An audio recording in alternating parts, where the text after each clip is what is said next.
Assalamualaikum warahmatullahi wabarakatuh. Saya Valda Agustiansah NIM 2010 10 20 40 26 sebagai penyusun.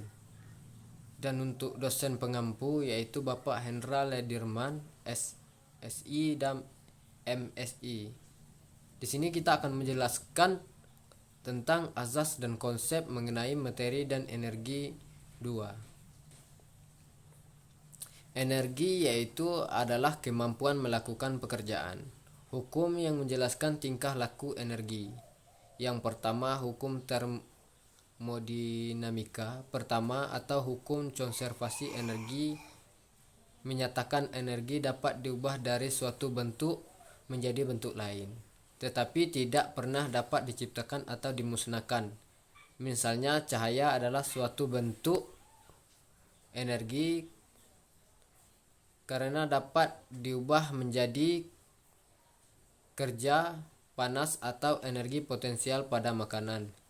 2. Hukum termodinamika atau kedua hukum entropi dapat dijelaskan dengan berbagai cara, seperti tidak ada peristiwa yang melibatkan perubahan energi akan berlangsung secara spontan kecuali dengan adanya penurunan energi dari bentuk yang dimanfaatkan ke bentuk yang disebarkan.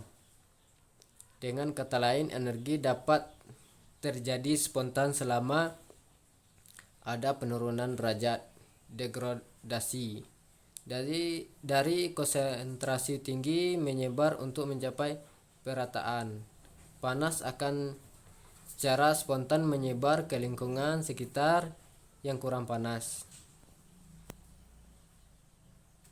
Satu satuan dasar energi yang umum digunakan yaitu gram ke kalori.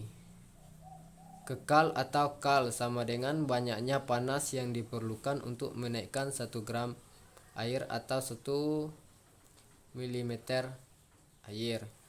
Yang kedua, kilogram kalori. Kekal atau kal 1000 gekal banyaknya panas yang diperlukan untuk menaikkan 1 kilogram atau 1 liter.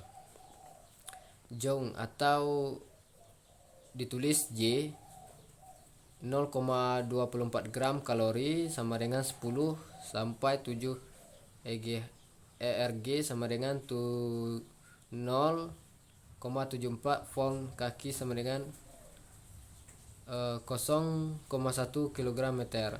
Dan untuk yang keempat itu watt, ditulis W sama dengan 1 joule per detik.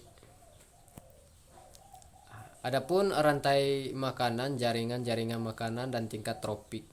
Rantai makanan yaitu perpindahan energi makanan dari autotrof tumbuhan melalui suatu seri organisme yang memakan dan dimakan.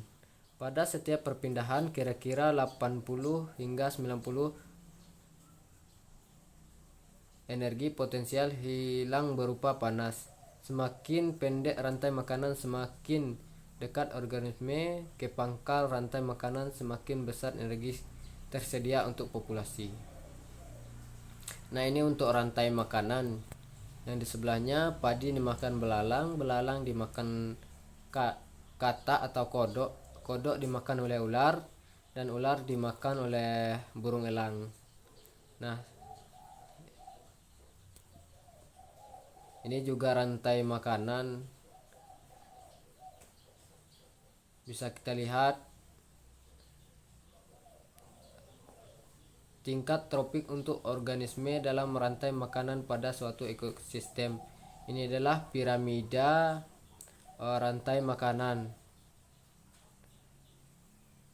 Piramida ekologi adalah gambaran susunan antar tropik berdasarkan kepada populasi, berat, kering maupun kemampuan menyimpan energi pada tiap tropik.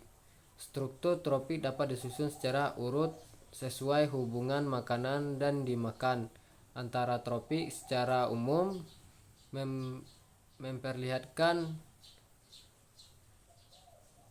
bentuk kerucut atau piramid. Piramid ekologi berfungsi untuk menunjukkan gambaran perbandingan antara tropik pada suatu ekosistem. Pada tingkat pertama ditempati produsen sebagai besar dari piramida ekologi, selanjutnya konsumen piramid sekunder, tersier, dan konsumen puncak. Macam-macam piramid ekologi. Yang pertama yaitu piramida jumlah, berupa jumlah organisme yang berada di dalam suatu daerah areal tertentu yang dikelompokkan dan dihitung berdasarkan teroptrofi. Yang kedua yaitu piramida biomasa. Berat merupakan taksiran berat organisme yang mewakili setiap teroptrofi, dan secara tiap-tiap individu ditimbang dan dicatat jumlah dalam suatu ekosistem. Mungkin itu saja yang dapat saya sampaikan. Saya Valda Agustiansah, mohon maaf apabila terdapat kesalahan. Saya tutup dengan billahi fisabilil haq, fastabiqul khairat. Wassalamualaikum warahmatullahi wabarakatuh.